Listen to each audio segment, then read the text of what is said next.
Hello, I'm Carla Avila. And I'm Copie Harris. And we are here today on Magicticity themes. Our next theme today is on linkage.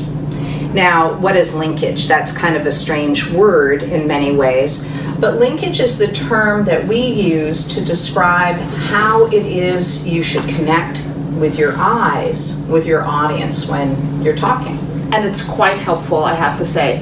It's one of the most interesting and I think not necessarily known tips to do when you're doing a speech or when you are presenting to someone. Or even on the telephone, as it turns out. Exactly. And so this is actually the most important physical skill. And the reason we thought of doing it was because you were saying on the phone the other day, let's talk about intonation, let's talk about pacing, let's talk about, and we also, then I was saying, well, how about ums and uhs?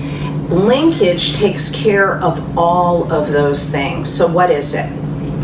Linkage is the skill of looking eye to eye with each person in the room as you're talking. But it's not eye contact. It's a step beyond eye contact, because with linkage, the rule is that you only speak when you are actually looking into the eyes of one of your audience members or of one of your colleagues. So you pause in between, which I think is also a great thing to do because you want to pace yourself and you want to pause in different times. So if you can actually do both, pause and link, I think it makes a great tip. Yes, and so if the rule is that you can only actually speak when you're looking in somebody's eyes, what that does is it pretty much eliminates your uhs, because we tend to say or when, now watch my eyes, when we're looking up at the ceiling to gather a thought, or when we're glancing at the floor to gather our thoughts, that's when we tend to say our ums and our uhs. And actually, linguists have determined that and which are called disfluencies by linguists, and have a purpose. In our regular conversation, they can be placeholders. They say to us, to the audience, okay, don't interrupt, I'm still speaking. But even linguists who have found the value of and say that when you say those when you are a presenter, it makes you seem as though you might be less prepared. One other element I think it helps with is the fact that you stop scanning the whole audience and you stop looking towards the end of the back of the room and at no one.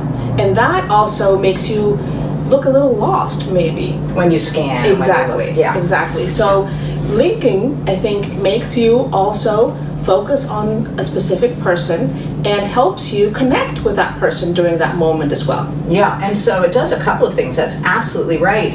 It helps you look more sincere. It helps avoid looking lost. It helps avoid looking nervous. And it also makes you legitimately connect. Yeah. And magicticity, as those of you who have been following us know, is that magic that's created when you are your authentic self in front of the room. And linkage is one of the best ways to create that connection and to start being more authentic in real life. Now, does that mean it's easy though? Does that mean it's easy to do linkage? You have to practice. You really have to practice. Exactly. And there are many ways of practicing, and you can actually practice with objects. They don't have to be people. So if you're in your office and you're going to have a conference call, for example, you can practice looking at your chair in the front, or you can practicing looking at the phone, and that way you have the ability to move ahead in the way that you're presenting, and you become more confident as you learn these tips. Yeah, this actually does increase your confidence level. It gives you something to focus on rather than, oh my God, I'm feeling so nervous, I'm feeling so nervous. If you say to yourself, I'm going to do linkage in this conversation or in this meeting, you have something totally different to focus on, and it really does. The other thing we haven't talked about is that it helps you to think on your feet. Yeah. Because in those pauses, well, for one, you're breathing. which is always a good thing. I forgot to breathe the first time I gave a talk, and I almost passed out. It helps you to breathe, and it helps you to really be thinking, and it makes your talk more natural, because we don't believe in scripting a talk. We believe that you should have some bullet points either written down or in your head, Right. and that you are thinking and making it real every single time you present. So as an example, we could do something like this. So today I'm going to talk to you about X, Y, and Z.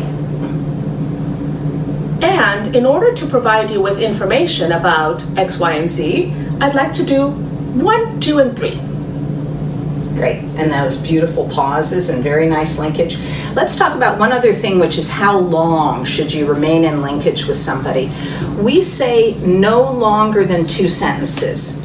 The background reasoning behind this is that it takes about 2.5 seconds, research has shown, to utter a sentence. And we think that 5 seconds eye to eye gets a little uncomfortable, gets a little weird for everybody. Right. So what you want to do is maybe a sentence. I aim for a sentence, but you can also break it up and say to commas. I think of punctuation. Great idea. So you can say, I use the breakfast description. This morning for breakfast, I had a bowl of oatmeal. I asked for some cinnamon, of course, as you know. Yes. It had bananas, it had strawberries, and I had a cup of coffee. So that's all commas. But you can also say, this morning for breakfast, I had a bowl of oatmeal, and of course, I asked for cinnamon, as you know. And it had bananas in it and strawberries, and on top, in addition to that, I had a cup of coffee. So that's a totally different breaking up, but the point being that there was no talking between those. Excellent. I think those are great tips, Copie. Thank you very much for listening to this recording, and we look forward to seeing you again. And in the meantime, you can reach us at Contact magicticity.com. Thank you.